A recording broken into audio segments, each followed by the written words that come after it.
तीन बहुओं का बारिश में लहराते खेत और रसोई। नदी के किनारे पर एक छोटा सा गांव बसा होता है जहां सिर्फ 10-15 घर होते हैं। गांव के उस पार बहती नदी के बाद दूर दूर तक फैले खेत होते हैं। खेतों में लगभग 18-20 किलोमीटर आगे शहर होता है।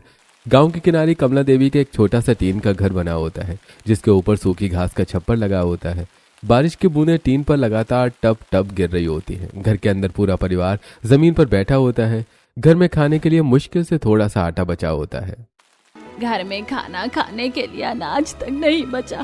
क्या फायदा ऐसी खेती का जिसमें अपने ही बच्चे भरपेट खाना ना खा सके। तुम्हें पता तो है कमला, कभी इतनी तेज बारिश हो जाती है कि सारी फसल डूब जाती है, तो कभी इतनी धूप निकलती है कि खेत सूख जाते हैं।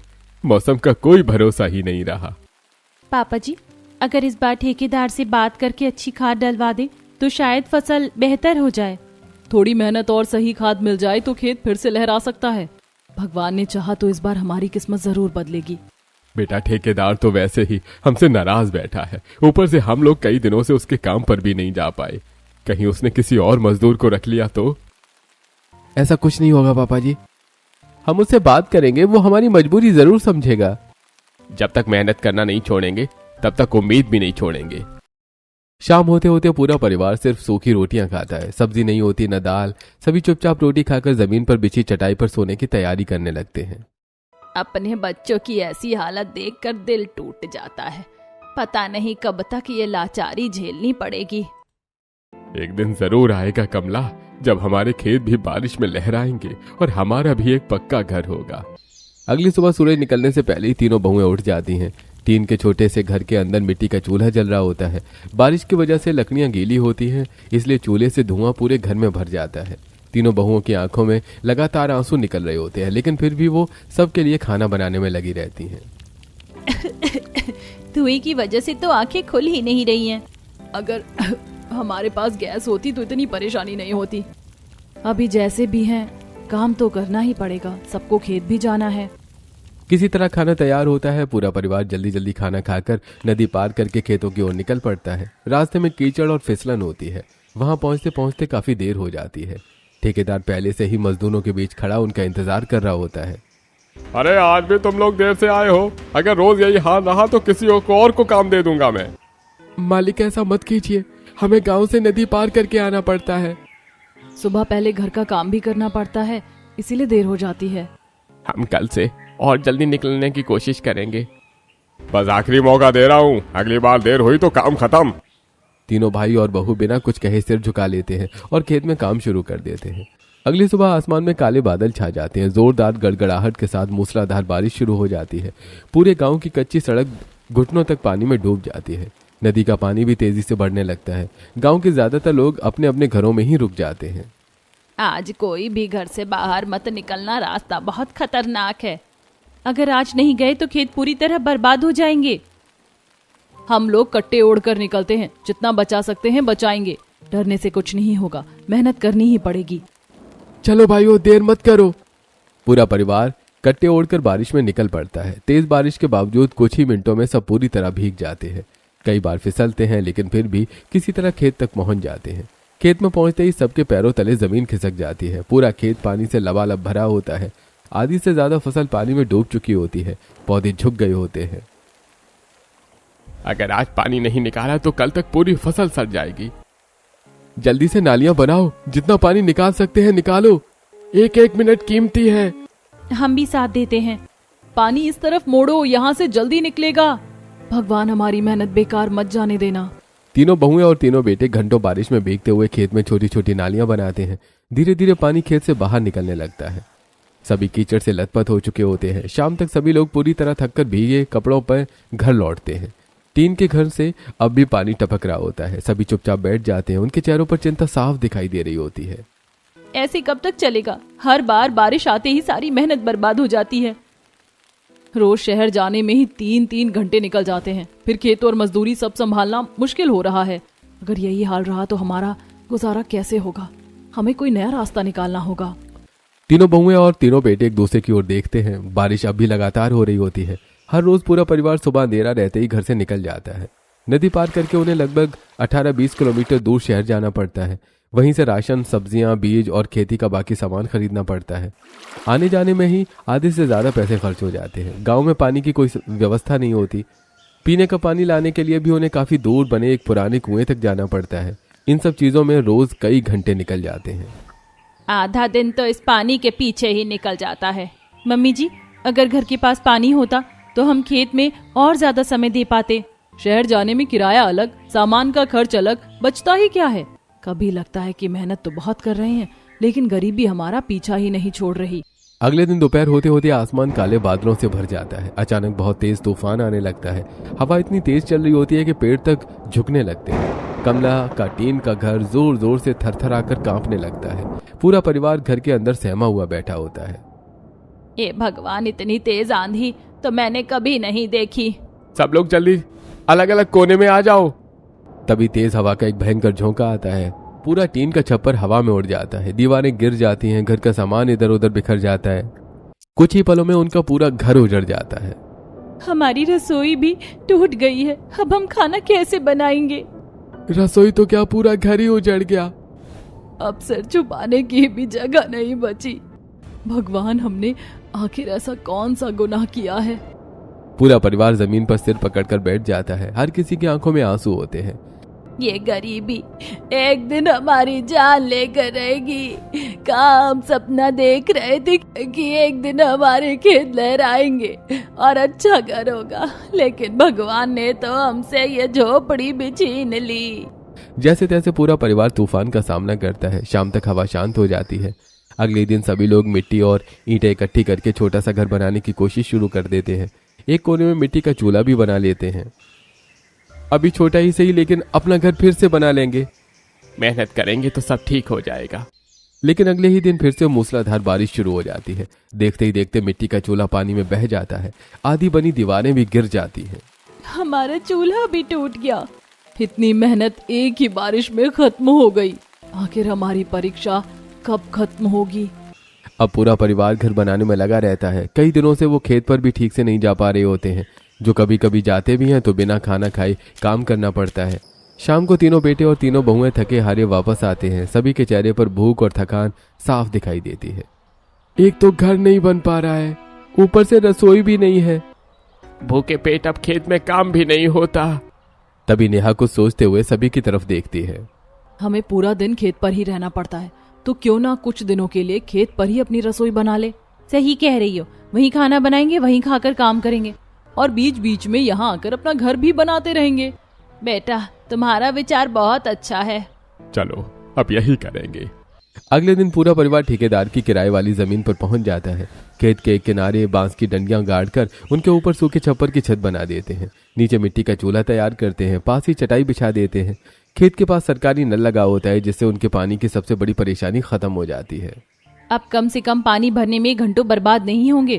ताज़ा खाना भी यहीं बन जाएगा और भूखे पेट काम भी नहीं करना पड़ेगा। अब सुबह तीनों भाई खेत में हल चलाते हैं, बीज डालते हैं और खाद डालते हैं। तीनों बहुएं भी उनके साथ कंधे से कंधा मिलाकर काम करती हैं। दोपहर में ताज़ा खाना बनाकर सभी मिलकर खाते हैं। शाम को घर लौटकर फिर अपने नए घर को बनाने में जुट जाते हैं। कई दिनों की मेहनत के बाद उनका मिट्टी का घर लगभग तैयार हो जाता है। तभी एक रात फिर से तेज बारिश शुरू हो जाती है। सुबह जब पूरा परिवार वहां पहुंचता है तो उनकी बनाई हुई दीवारें फिर से पानी में बह चुकी होती हैं। हमारी सारी मेहनत फिर से खत्म हो गई। आखिर कब तक ऐसा चलता रहेगा। लगता है भगवान हमारी बहुत बड़ी परीक्षा ले रहे हैं। पता नहीं हमारा घर आखिर कब बन पाएगा। आसपास रहने वाले गरीब पड़ोसी उनकी मेहनत देखकर उनके पास आ जाते हैं। अरे बेटा, इस मौसम में सभी गरीबों का यही हाल है। ये टिन के घर तो कभी भी उड़ जाते हैं। हमारे घर में भी बहुत दिक्कत है। गरीब आदमी जब तक अपने दम पर कुछ नहीं करता तब तक उसे ऐसी परेशानियों से गुजरना ही पड़ता है। कम से कम कोई तो हमारा दर्द समझता है। जहां उन्होंने खेत के पास अपनी छोटी सी रसोई बनाई होती है, उसके आसपास बड़े बड़े पक्के मकानों में अमीर परिवार रहते हैं। एक दिन कुछ अमीर महिलाएं वहां खड़ी होकर उनकी रसोई देखकर हंसने लगती हैं। अरे देखो, कितनी बड़ी टेक्नोलॉजी वाली बन रही है। इन्होंने तो खेत में ही रसोई बना ली। इन जैसे लोगों को यहाँ से भगा देना चाहिए। इन गरीबों ने तो पूरे मोहल्ले का माहौल खराब कर दिया है। जहाँ मजदूरी करने आते हैं वहीं अपनी झोपड़ी भी बना लेते हैं। तीनों बहुएं उनकी बातें सुन लेती हैं, लेकिन इस बार चुप नहीं रहती। हम आपसे कुछ मांग तो नहीं रहे, जो कर रहे हैं अपनी मेहनत से कर रहे हैं। अगर हमने यहाँ रसोई बना ली तो आपको क्या परेशानी है? गरीब आदमी कितनी मुश्किलों में जीता है, शायद इसका आपको अंदाजा भी नहीं होगा। एक तो गरीब, ऊपर से कितनी जुबान चल रही है। गरीब होना शर्म की बात नहीं है, लेकिन किसी मेहनतकश इंसान का मजाक उड़ाना जरूर शर्म की बात है। बहुओं की बात सुनकर अमीर औरतों के चेहरों पर अब भी घमंड साफ दिखाई दे रहा होता है। क्या तीनों बहू का ये संघर्ष कभी खत्म होगा? क्या उन्हें भी जीवन में सफलता मिलेगी? एक रात जब पूरा परिवार खेत के दूसरे हिस्से में फसल की रखवाली कर रहा होता है, तब वही औरतें अमीर चुपके से उनकी रसोई के पास पहुंच जाती हैं। वो बांस की डंडियां तोड़ देती हैं, छप्पर गिरा देती हैं, मिट्टी का चूल्हा तोड़ देती हैं और बर्तन चारों तरफ फेंक देती हैं। कुछ ही मिनटों में पूरी रसोई बर्बाद हो जाती है। अब देखती हूँ ये लोग यहाँ कैसे खाना बनाते हैं। अब इन्हें समझ आएगा कि अमीरों के इलाके में झोपड़ी बनाना कितना महंगा पड़ता है। चलो जल्दी निकलो, सुबह तमाशा देखेंगे। अगली सुबह सूरज निकलते ही पूरा परिवार रसोई की तरफ आता है। सामने का दृश्य देखकर सभी के पैरों तले जमीन खिसक जाती है। बांस की डंडियां टूटी हुई जमीन पर पड़ी होती हैं। मिट्टी का चूल्हा पूरी तरह टूट चुका होता है। बर्तन इधर उधर बिखरे होते हैं। सब्जियां मिट्टी में मिली होती हैं। हमारी रसोई फिर से उजड़ गई। लेकिन हमने किसी का क्या बिगाड़ा था? अगर इंसान इंसान के काम नहीं आएगा तो इस दुनिया में इंसानियत कैसे बचेगी? अभी वही अमीर औरतें वहां से गुजरती हैं और जोर जोर से हंसने लगती हैं। और क्या हुआ? तुम्हारी खेत वाली रसोई बची या फिर उड़ गई? लगता है ज्यादा दिन टिक नहीं पाई। अब समझ आया रहने का नतीजा? आप हमारी रसोई तोड़ सकती हैं, लेकिन हमारी मेहनत नहीं तोड़ सकती। पूरा परिवार फिर से हिम्मत जुटाता है। सभी मिलकर दोबारा रसोई तैयार करने लगते हैं। इस बार बांस की मजबूत डंडियां लगाई जाती हैं और छप्पर की रस्सियों से अच्छी तरह बांध दिया जाता है। इधर तीनों भाई खेत में दिन रात मेहनत करते हैं। धीरे धीरे खेत में छोटी छोटी हरी फसलें लहराने लगती हैं। पहली बार उनकी मेहनत रंग लाने लगती है। देखो, बीज आखिर उगने लगे। लगता है इस बार भगवान हमारी सुन रहे हैं। बस ऐसे ही मेहनत करते रहे तो सब बदल जाएगा। खेत के किनारे वो एक छोटा सा मिट्टी का घर भी बनाना शुरू कर देते हैं। रसोई के ऊपर लौकी, तोरई और कद्दू की बेल चढ़ा देते हैं। कुछ ही दिनों में छोटा सा मिट्टी का घर तैयार हो जाता है। अब ये जगह सचमुच अपना घर जैसी लगने लगी है। देखो, बेलों पर सब्जियां भी आने लगी हैं। अब रोज ताजी सब्जियां भी मिलेंगी। अब पूरा परिवार दिन भर खेत में काम करता है। कोई हल चलाता है, कोई खाद डालता है, तो कोई पौधों की देखभाल करता है। शाम को सभी अपने छोटे से मिट्टी के घर में आराम करते हैं। एक दिन खेत में काम करते समय अचानक झाड़ियों से एक सांप निकलकर देवेश के पैर पर काट लेता है। मुझे सांप ने काट लिया। जल्दी बैठो, घबराना मत। पहले पैर के ऊपर कसकर कपड़ा बांधो। खेत के उस कोने में जो जड़ी बूटियां लगाई हैं, मैं अभी पत्तियां लेकर आती हूँ। नेहा जल्दी से जड़ी बूटी वाली फसल से कुछ पत्तियां तोड़कर लाती है, उन्हें पीस कर लेप बनाती है और देवेश के पैर पर लगाती है। तीनों बहुएं मिलकर उसकी देखभाल करती हैं। भगवान का शुक्र है कि तुम लोगों ने समय रहते संभाल लिया। पहले उनकी रसोई तोड़ी जा चुकी होती है, इसलिए अब पूरा परिवार पहले से ज्यादा सतर्क रहने लगता है। हर रात एक बहू और एक बेटा खेत पर ही रुककर रखवाली करते हैं।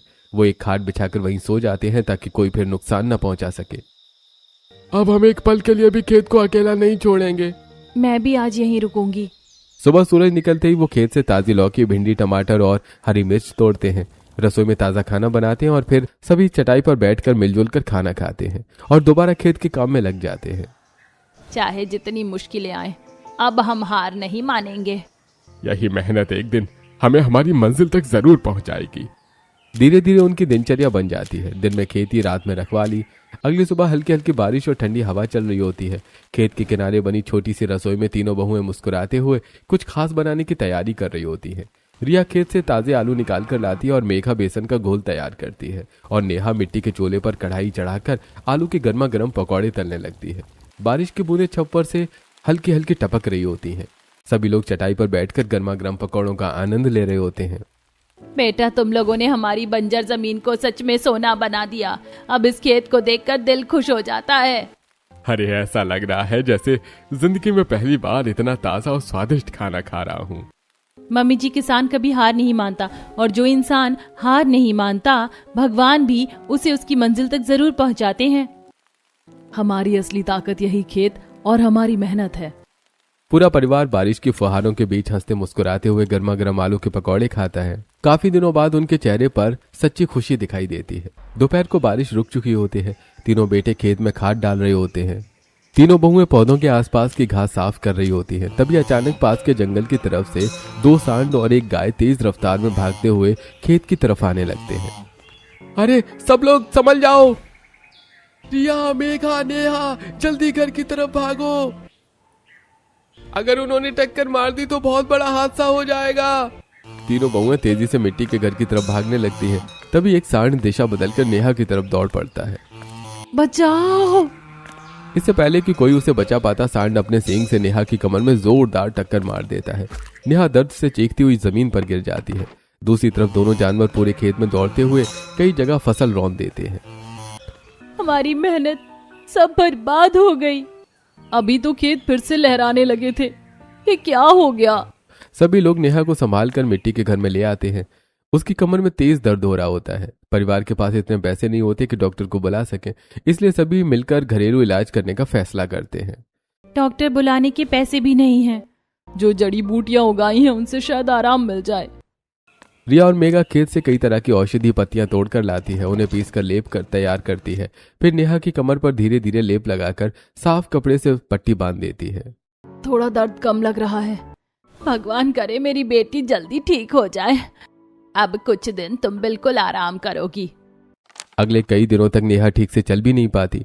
वो घर का कोई काम नहीं कर पाती। ऐसे में रिया और मेघा पूरे घर और खेत की जिम्मेदारी अपने कंधों पर उठा लेती है। सुबह रसोई संभालती है, फिर खेत में काम करती है और शाम को घर बनवाने का काम भी करती है। तुम बिल्कुल चिंता मत करो, जब तक तुम ठीक नहीं हो जाती हम दोनों सब संभाल लेंगे। आखिर हम तीनों बहनें सिर्फ नाम की बहुएं नहीं। मैं जल्दी ठीक हो जाऊंगी, फिर पहले से भी ज्यादा मेहनत करूंगी। भगवान हर घर को तुम जैसी बहुएं दे। उधर तीनों बेटे मिलकर जानवरों द्वारा खराब की गई फसल को दोबारा ठीक करने लगते हैं। जहां पौधे टूट गए होते हैं वहां नए पौधे लगा दिए जाते हैं। खेत की मेड़ पर फिर से मजबूत की जाती है ताकि दोबारा जानवर अंदर ना आ सके। धीरे धीरे कुछ दिनों बाद नेहा की चोट भी काफी ठीक हो जाती है। अब मैं फिर से खेत में काम करूंगी। देखो हमारी फसल भी फिर से हरी होने लगी है। कुछ ही दिनों में खेत फिर से हरे भरे दिखाई देने लगते हैं। पूरे परिवार के चेहरे पर एक बार फिर उम्मीद की मुस्कान लौट आती है। अगली सुबह आसमान में हल्के हल्के बादल छाए होते हैं और फुहारें पड़ रही होती हैं। खेत के किनारे बनी छोटी सी रसोई के पास रिया टोकरी लेकर खेत से ताजी भिंडी, टमाटर, हरी मिर्च, लौकी और धनिया तोड़कर लाती है। मेघा मिट्टी के चूल्हे पर गर्मा गर्म सब्जी बना रही होती है और नेहा ताजी रोटियां सेक रही होती है। बारिश की ठंडी हवा रसोई तक आ रही होती है। कुछ ही देर बाद पूरा परिवार चटाई पर बैठकर ताजा खाना खाने लगता है। पहले रसोई में खाना बनाते समय कितनी परेशानी होती थी, लेकिन यहाँ तो खाना बनाने में भी मजा आ रहा है। अपनी मेहनत की कमाई और अपने खेत की सब्जियाँ, इससे अच्छा खाना और क्या होगा। बारिश की ठंडी हवा के साथ गर्मा गर्म खाना, ऐसा लगता है जैसे सारी थकान ही खत्म हो गई। अब तो लगता है भगवान हमारी मेहनत का फल देना शुरू कर चुके हैं। पूरे परिवार की नजरें दूर तक लहराती हुई फसलों पर जाती हैं। सुनहरे खेत देखकर उनके मन में अब कुछ बड़ा करने का सपना और भी मजबूत हो जाता है। सभी लोग खाना खा रहे होते हैं, तभी रिया सोचते हुए सबकी तरफ देखने लगती है। हमें फसल के साथ साथ कुछ और भी करना होगा। सिर्फ खेती से हमारा गुजारा नहीं चल पाएगा। बिल्कुल सही। और ठेकेदार भी इतनी मजदूरी नहीं देता कि हम हमेशा उसी पर निर्भर रहें। अगर बाहर मजदूरी करने भी जाएं तो आने जाने में ही आधे पैसे किराए में निकल जाते हैं। बचत ही क्या है। इतनी मेहनत के बाद भी हाथ खाली रह जाते हैं। हमें ऐसा काम करना होगा जो यहीं खेत के पास हो जाए और कहीं दूर भी ना जाना पड़े। कुछ पल के लिए वहां सन्नाटा छा जाता है। तभी नेहा की आंखों में अचानक चमक आ जाती है। मुझे एक आइडिया आया है। क्यों ना हम अपनी इस ताजी रसोई के साथ यहीं एक छोटा सा ढाबा खोल लें। ढाबा? देखो यहाँ रोज कितने किसान, मजदूर और ट्रैक्टर वाले आते जाते हैं, लेकिन यहाँ ना खाने की कोई जगह है और ना ही कोई छोटी दुकान जहाँ जरूरत का सामान मिल सके। सही कह रही हो। अगर हम ताजा खाना बनाकर खिलाएं और साथ में चिप्स, बिस्कुट, कुरकुरे और जरूरी सामान भी रखें तो लोग जरूर आएंगे। बात तो तुम्हारी बिल्कुल सही है। सभी लोग अब इस नए आइडिया पर चर्चा करने लगते हैं, लेकिन रघु के मन में अभी भी चिंता होती है। लेकिन तुम्हें क्या लगता है ये सब इतना आसान होगा? ढाबा खोलने के लिए पैसे भी तो चाहिए। इस बार जो अनाज निकलेगा उसका आधा हिस्सा ठेकेदार को दे देंगे। एक बोरी अपने खाने के लिए रख लेंगे और बाकी सारा अनाज शहर में बेच देंगे। जो पैसे मिलेंगे उन्हीं से अपना ढाबा शुरू करेंगे। सच में ये तो बहुत अच्छा प्लान है। मेरी बहुएं अब सिर्फ खेती ही नहीं, कारोबार भी सोचने लगी हैं।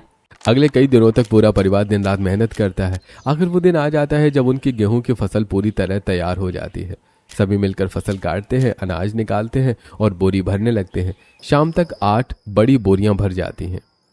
देखो भाई, इस बार भगवान ने हमारी मेहनत सफल कर दी। पूरे 8 बोरी अनाज निकला है। अगले दिन 4 बोरियां ठेकेदार को दे दी जाती है। 1 बोरी घर के खाने के लिए अलग रख दी जाती है। बाकी 3 बोरियां बैलगाड़ी में रखकर तीनों भाई शहर के अनाज मंडी में बेचने चले जाते हैं। उम्मीद है कि इस बार अच्छी कीमत मिलेगी। अगर अच्छे पैसे मिल गए तो हमारा सपना पूरा हो जाएगा। शाम होते होते तीनों भाई शहर से वापस लौटते हैं। जैसे वो खेत के पास बने अपने छोटे से घर में पहुंचते हैं, तीनों बहुएं उत्सुकता से उनकी तरफ देखने लगती हैं। लो, हमारी पहली बड़ी कमाई। तीनों भाई पूरे पैसे अपनी पत्नियों के हाथ में रख देते हैं। इतने सारे पैसे, हमारी मेहनत आखिर रंग ले आई। बस इतने ही पैसे काफी हैं। अब हम अपना छोटा सा ढाबा और दुकान शुरू कर सकते हैं। आज पहली बार लग रहा है कि हमारे अच्छे दिनों की शुरुआत हो चुकी है। अगले ही दिन से तीनों बेटे बांस, लकड़ी और टीन की मदद से एक छोटा सा ढाबा बनाना शुरू कर देते हैं। रिया, मेघा और नेहा मिट्टी को समतल करके बैठने की जगह तैयार करती है। कुछ दिनों की मेहनत के बाद ढाबा बनकर तैयार हो जाता है। बाहर बांस के स्टैंड पर चिप्स, बिस्किट, कुरकुरे और टॉफियों के पैकेट टंगे होते हैं। अंदर खेत वाली रसोई में ताज़ा खाना बनता है। ढाबे की छत पर लौकी, तोरई और कद्दू की हरी हरी बेलें फैली होती हैं, जो पूरे ढाबे को बेहद सुंदर बना देती हैं। अरे वाह, हमारा छोटा सा ढाबा तो किसी बगीचे जैसा लग रहा है। मेहनत और हरियाली मिल जाए तो जगह अपने आप खूबसूरत बन जाती है। अब जो भी यहाँ आएगा उसे घर जैसा खाना मिलेगा। अब जो भी किसान, मजदूर या राहगीर वहां से गुजरता है, उसे प्यार से ताज़ा खाना खिलाया जाता है। कुछ दिनों बाद दोपहर के समय एक सफेद कार खेत के पास आकर रुकती है। अंदर बैठा परिवार चारों तरफ फैली हरी भरी फसल, बेलों से ढका ढाबा और मिट्टी के चूल्हे से उठती खुशबू देखकर वहीं रुक जाता है। अरे वाह भाई वाह, हरे भरे खेत, ताजी रसोई और ऊपर से यही खाना भी मिल रहा है। पूरा परिवार ढाबे में बैठकर गर्मा गर्म रोटी, ताजी सब्जी, दाल और छाछ खाता है। खाना खत्म होते ही उनके चेहरे पर संतोष दिखाई देता है। अरे दीदी, आपने तो कमाल का खाना बनाया है। ऐसा स्वाद तो आजकल बड़े बड़े ढाबों में भी नहीं मिलता। भैया, ये हमारी मेहनत और सामने लहराती हुई ताजी सब्जियों का कमाल है। मैं अपने दोस्तों को भी यहाँ जरूर लेकर आऊंगा, उन्हें भी ऐसा खाना जरूर पसंद आएगा। ग्राहक मुस्कुराते हुए वहां से चला जाता है, लेकिन जाते जाते अपने मोबाइल से ढाबे और खेत की कई तस्वीरें भी ले लेता है। धीरे धीरे ढाबे की चर्चा आसपास के गांव और सड़क से गुजरने वाले लोगों तक पहुंचने लगती है। अब रोज कई गाड़ियां वहां रुकने लगती हैं। कोई चिप्स खरीदता है, कोई बच्चों के लिए टॉफी लेता है, तो कोई परिवार के साथ बैठकर ताज़ा खाना खाता है। खाने वाले हर ग्राहक उनके स्वाद और अपनापन की तारीफ करके जाता है। यहाँ का खाना बिल्कुल घर जैसा है। अगली बार पूरा परिवार लेकर आऊंगा। ढाबे पर अब पहले से काफी ज्यादा भीड़ रहने लगी होती है। पूरे परिवार के चेहरे पर खुशी साफ दिखाई देती है। देख लिया, हमारा आइडिया कितना अच्छा काम कर गया। तुम तीनों जैसी समझदार पत्नियां हर किसी को नहीं मिलती। आज हमारा काम चल पड़ा है तो सिर्फ तुम लोगों की वजह से। देख लेना, एक दिन हमारी खेत वाली रसोई बहुत बड़ा नाम कमाएगी। लेकिन हर किसी को उनकी तरक्की पसंद नहीं आती। गांव के कुछ लोग उनसे जलने लगते हैं। एक रात जब पूरा परिवार सो रहा था, तभी कुछ चोर चुपके से ढाबे के बाहर आते हैं। वो चिप्स के पैकेट, बिस्किट और कुछ जरूरी सामान चुराकर भाग जाते हैं। अरे, इतने सारे सामान के पैकेट कहाँ चले गए? किसी ने रात में चोरी कर ली। लोग हमारी मेहनत भी नहीं देख पा रहे। अब हमें भी थोड़ा समझदारी से काम लेना होगा। उसी दिन पूरा परिवार मिलकर खेत और ढाबे की सुरक्षा बढ़ाने का फैसला करता है। तीनों बेटे पूरे खेत के चारों तरफ मजबूत लोहे के तार लगा देते हैं। ढाबे के बाहर लोहे का बड़ा गेट भी लगाया जाता है, जिसे रात में बंद कर दिया जाता है। अब कोई आसानी से अंदर नहीं आ पाएगा। मेहनत की कमाई की रक्षा भी जरूरी है। अगर तुम ये लोहे के तार वाला आइडिया नहीं देती ना, तो हम तो ऐसे ही नुकसान उठाते रहते। अब हमारा खेत पहले से ज्यादा सुरक्षित है। अगले दिन गांव में कुछ बड़े अमीर लोग महंगी गाड़ियों से आते हैं। उनके साथ वही ठेकेदार भी होता है, जो उन्हें आसपास की जमीनें दिखा रहा होता है। अरे सर, यही सबसे अच्छी जमीन है। देखिए कितनी शानदार फसल हो रही है। यहाँ के किसानों ने बहुत मेहनत की है। देखिए, हमें जमीन बेच दो, हम यहाँ एक बड़ा फार्म हाउस बनाना चाहते हैं। माफ कीजिएगा, ये जमीन बिकाऊ नहीं है। अरे सोच लो, ये लोग तुम्हें दुगने पैसे देने को तैयार हैं। इतनी सुंदर फसल और हरियाली देखकर ये लोग यहाँ पे आए हैं। ये सिर्फ खेत नहीं, हमारी मेहनत होता, हमारे जज्बात है। हमने ये जमीन बड़ी मुश्किल से खरीदी है, इसे किसी कीमत पर नहीं बेचेंगे। जितने पैसे मांगोगे उतने देंगे। कुछ चीजों की कीमत पैसे नहीं होती। तीनों भाइयों के साफ इनकार के बाद वो अमीर लोग गांव के दूसरे गरीब किसानों के पास चले जाते हैं। वहां भी वो दुगने 3 गुने पैसे देने का लालच देने लगते हैं। देखो, हमें अपनी जमीन दे दो, जितना बाजार भाव है उससे कहीं ज्यादा पैसे देंगे। इतने पैसे? शायद हमें मान जाना चाहिए। सोच समझकर फैसला करना, जमीन बिक गई तो दोबारा वापस नहीं मिलेगी। अरे भाई ठीक है, कल पैसे लेकर आ जाना, हम अपनी जमीन बेच देंगे। अमीर लोग मुस्कुराते हुए वहां से चले जाते हैं। तीनों भाई दूर खड़े ये सब देखते रहते हैं।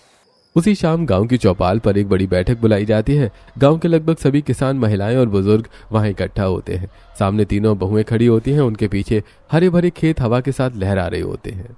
ये खेत सिर्फ जमीन का टुकड़ा नहीं है, ये हमारे जज्बात है। हमने इन्हें अपने पसीनों से सींचा है, अपनी भूख सहकर बचाया है। अगर आज कोई अमीर आदमी आकर पैसों के दम पर हमारी मेहनत खरीदना चाहे तो क्या हम अपनी जिंदगी भर की कमाई उसे यूं ही दे देंगे? हमने सर्दी, गर्मी, बारिश और तूफान हर मौसम में इन फसलों की रक्षा की है। अब कोई भी पैसों का लालच देकर हमसे हमारी पहचान नहीं छीन सकता। चौपाल में बैठे सभी गांव वाले ध्यान से उनकी बातें सुनते हैं। कई लोगों की आंखें नम हो जाती हैं। बिल्कुल सही कहा बहू, हमने दिन रात मेहनत करके फसल तैयार की है। अब कोई भी हमें लालच देकर हमारी जमीन नहीं खरीद सकता। अरे भाई, आज तुम तीनों ने हमें हमारी जमीन की असली कीमत समझा दी। अगली सुबह वही अमीर लोग फिर से गांव में आते हैं। उनके हाथ में पैसों से भरा बैग होता है। पूरा गांव चौपाल के पास इकट्ठा हो जाता है। लो, मैं दुगने पैसे लेकर आया हूँ, अब अपनी जमीन हमारे नाम कर दो। नहीं भाई, हम अपनी जमीन नहीं बेचेंगे। ये जमीन हमारी मेहनत है, कोई सामान नहीं जिसे बेच दे। इस जमीन की कोई कीमत नहीं लग सकती। आप जैसे लोग गरीबों को पैसों का लालच देकर उनकी जिंदगी की सबसे बड़ी पूंजी छीन लेते हैं, लेकिन अब इस गांव का कोई किसान आपकी बातों में नहीं आएगा। सभी गांव वाले एक साथ खड़े होकर अपने फैसले पर डटे रहते हैं। ये देखकर ठेकेदार आगे बढ़ता है। अरे भाई, ये जमीन तो मैंने ही तुम्हें दी थी ना, अब जब तुम्हें इतने अच्छे पैसे मिल रहे हैं तो बेच क्यों नहीं रहे हो? ठेकेदार साहब, हमने ये जमीन आपको पैसे देकर खरीदी थी, मुफ्त में नहीं ली थी। अब ये जमीन हमारी है और हमने इसे अपनी मेहनत से स्वर्ग बना दिया है। इसे किसी कीमत पर नहीं बेचेंगे। पूरे गांव के किसान एक साथ तीनों भाइयों के पीछे खड़े हो जाते हैं। हम अपनी जमीन नहीं बेचेंगे। हम भी अपनी जमीन नहीं बेचेंगे। गांव वालों की एकता देखकर अमीर लोग और ठेकेदार निराश होकर वहां से चले जाते हैं। उनके जाते ही पूरा गांव खुशी से झूम उठता है। सभी लोग तीनों बहुओं की तारीफ करने लगते हैं।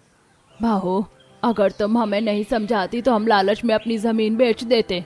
हम अनपढ़ जरूर है, लेकिन अब समझदार बन गए हैं। अमीर लोग पैसे देकर चले जाते और हमारे पास कुछ भी नहीं बचता। यही तो समझदारी है। मेहनत की चीज कभी जल्दबाजी में नहीं बेचनी चाहिए। किसान की बड़ी दौलत उसकी जमीन होती है। अगर किसान अपनी जमीन बचाए रखेगा तभी उसका भविष्य सुरक्षित रहेगा। जो लोग पहले उनसे जलते थे वो भी अब आगे आकर उनकी तारीफ करने लगते हैं। बहू, हमने तुम्हें गलत समझा था, तुमने तो पूरे गांव का भला कर दिया। कुछ दिनों बाद तीनों बहुएं, तीनों बेटे कमला और प्रीतम गांव के लोगों के साथ मिलकर सरकारी अधिकारियों से मिलने जाते हैं। वो गांव के विकास के लिए आवेदन देते हैं। साथ ही गांव वालों को सरकार की किसान योजनाओं, राशन योजना और अन्य सुविधाओं की जानकारी भी देते हैं। हर योजना की जानकारी रखना भी उतना ही जरूरी है जितनी खेती करना। अगर हम मिलकर आवाज उठाएंगे तो सरकार भी हमारी बात जरूर सुनेगी। हमें अपने गांव में एक बड़ी सब्जी मंडी चाहिए ताकि किसानों को अपनी फसल बेचने शहर ना जाना पड़े। कुछ समय बाद उनकी मेहनत रंग लाती है। सरकार गांव में एक बड़ी सी सब्जी मंडी बनवाने की मंजूरी दे देती है। पूरे गांव में खुशी की लहर दौड़ जाती है। कुछ महीनों बाद गांव में एक बड़ी और सुंदर सब्जी मंडी बनकर तैयार हो जाती है। अब हर किसान अपनी ताजी सब्जियां लेकर वहीं बैठता है। रघु, मयंक और देवेश भी अपनी खेत की ताजी सब्जियां रोज मंडी में बेचने जाते हैं। उनकी सब्जियां सबसे पहले बिक जाती हैं क्योंकि उनकी गुणवत्ता सबसे अच्छी होती है। अरे भाई, हमें सबसे ताजी सब्जियां इसी गांव से मिलती हैं। अरे भाई, हमारे होटल और रेस्टोरेंट की सारी सब्जियां यहीं से जाएंगी। देखते ही देखते वो मंडी पूरे इलाके की सबसे बड़ी सब्जी मंडी बन जाती है। जिस गांव को पहले कोई पहचानता तक नहीं था, अब वही गांव ताजी सब्जियों की सबसे बड़ी मंडी के नाम से जाना जाने लगता है। मंडी और ढाबे की अच्छी कमाई से कुछ समय बाद तीनों भाई अपने परिवार के लिए एक सुंदर पक्का घर बनवा लेते हैं।